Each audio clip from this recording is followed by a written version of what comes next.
Palavra do Senhor Deus para o nosso coração está no Evangelho de João, capítulo 1, os versículos 40 e 41.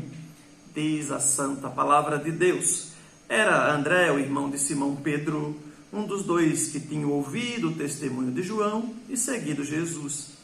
Ele achou primeiro seu próprio irmão Simão, a quem disse: Achamos o Messias, que quer dizer Cristo, e o levou a Jesus.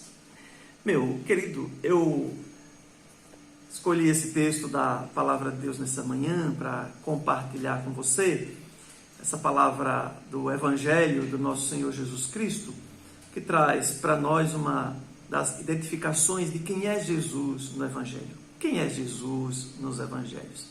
E aqui, na experiência de André, ele ouve a pregação do Evangelho por João Batista, e André fica muito empolgado com aquilo que ele ouviu pela pregação de João Batista. Então ele chama o seu irmão, Simão, e o conduz até Jesus, para que Simão também tenha o privilégio de conhecer o Senhor Jesus. E quando André chega para Simão, seu irmão, e diz que encontrou o Senhor Jesus, ele acrescenta uma informação que o Jesus que ele encontrou é de fato aquele que havia sido prometido lá no Antigo Testamento. Jesus é então o cumprimento das profecias, Jesus é o Messias. Os evangelhos definem e chamam Jesus por vários nomes, vários títulos, várias maneiras de identificar quem é Jesus. E uma delas é exatamente esta: Messias é o ungido, ou, nessa tradução, o próprio Cristo, ou seja, o ungido de Deus, o enviado de Deus, o Filho de Deus, aquele que vem para perdoar, para remir, para cancelar os nossos pecados. Mas os evangelhos também nos apresentam Jesus, e nós temos os 4 evangelhos, Mateus, Marcos, Lucas e João.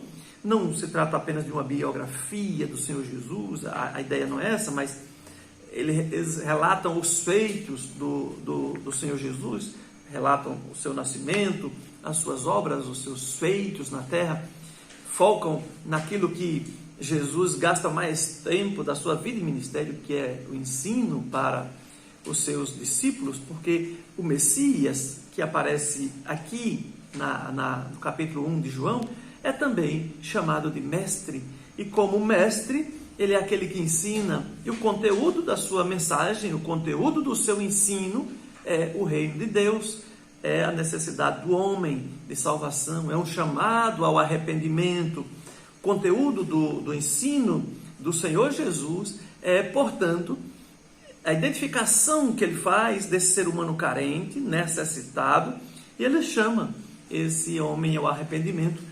Assim como ele diz: Vinde a mim, todos vós que estáis cansados, sobrecarregados, eu vos aliviarei.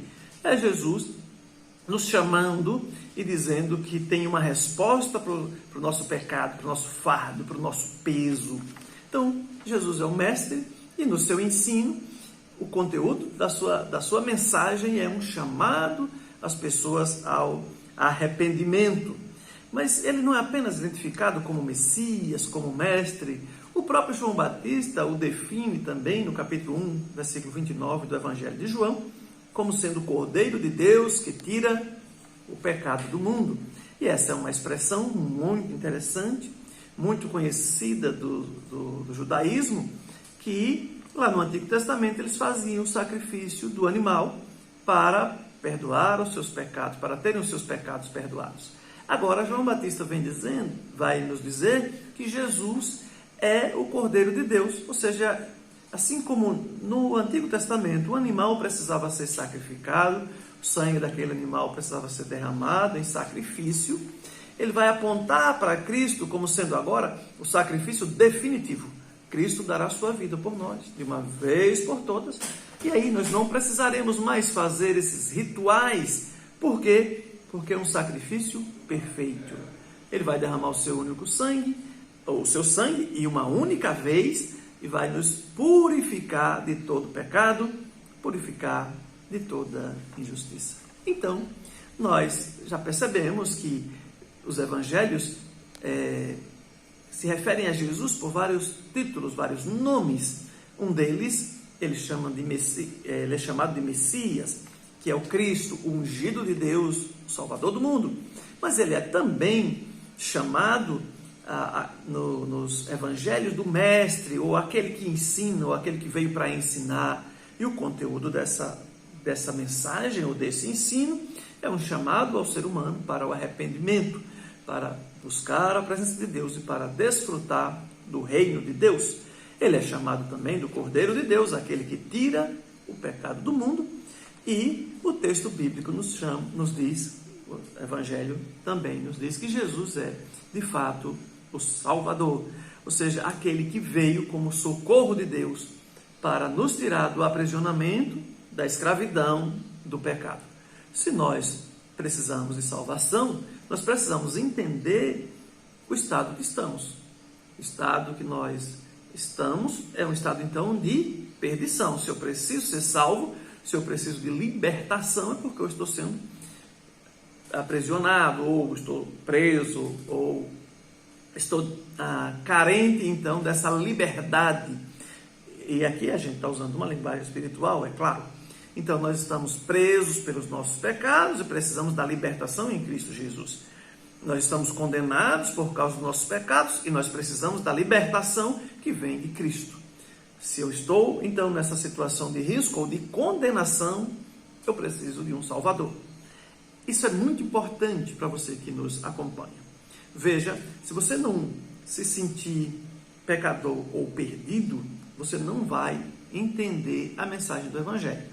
Você não vai entender você não vai valorizar o que significa ser salvo, porque você não se sentiu perdido. Para quem não se sentiu perdido, para quem nunca se percebeu que é um perdido, que carece da glória, da misericórdia, da bondade de Deus, então você não vai ter necessidade de um Salvador. Tem necessidade de um Salvador daquele que sabe que é pecador, sabe que sozinho não chegará a lugar nenhum, a não ser o inferno, sabe que sozinho o caminho é a perdição, sabe que sozinho não conseguirá se libertar dos seus vícios, dos seus pecados, que não pode salvar a si mesmo. É essa necessidade que nós precisamos identificar. E aí sim nós vamos clamar por um Salvador. Eu preciso de um Salvador, porque eu sei o meu estado, eu sei quem sou. Eu sou pequeno, fraco, pecador. Eu preciso de Deus, eu preciso de um Salvador, preciso de um libertador. Ele é apresentado nos Evangelhos como sendo de fato esse Salvador que nós precisamos. É isso que eu quero que você compreenda, meu querido ouvinte, ou você que nos acompanha nessa manhã toda especial. Se você não entender que você é um pecador, você não vai valorizar o que Cristo fez por você, para te libertar desse estado de pecador para uma vida de pureza ou de limpeza espiritual, para que você então tenha acesso ao céu. Esse é o desafio do Evangelho de Deus. Como é que você pode conhecer melhor esse Evangelho? Lendo as Escrituras. Você pode conhecer melhor esse Evangelho através das páginas das Escrituras, dos Evangelhos, Mateus, Marcos, Lucas e João, né? Que é a história onde nós estamos fundamentando a nossa exposição nessa manhã. Você que tem dificuldade com a leitura, pode pedir alguém para ler as páginas do Sagrado Livro para você. Você vai se edificando, sendo edificado com essa mensagem poderosa da Palavra de Deus. Você pode então se esforçar e procurar ter uma vida seguindo o exemplo do Senhor Jesus, mas parecido com aquilo que Jesus quer para você. Você pode então buscar essa mudança que você sabe que não conseguirá sozinho, mas que você precisa do Senhor Jesus para te ajudar nessa caminhada. É o meu desejo nesse dia especial. Que você seja muito abençoado, fortalecido, encorajado, que você entenda as palavras do Evangelho de Cristo, que você busque ao Senhor Jesus, que você o conheça verdadeiramente, em profundidade, que você desfrute com Ele um relacionamento de pai e filho, alguém que você pode verdadeiramente confiar. Deus te abençoe, Deus te guarde, Deus te proteja, Deus continue sustentando a sua vida, te livrando do mal, te abençoando em tudo. Amém.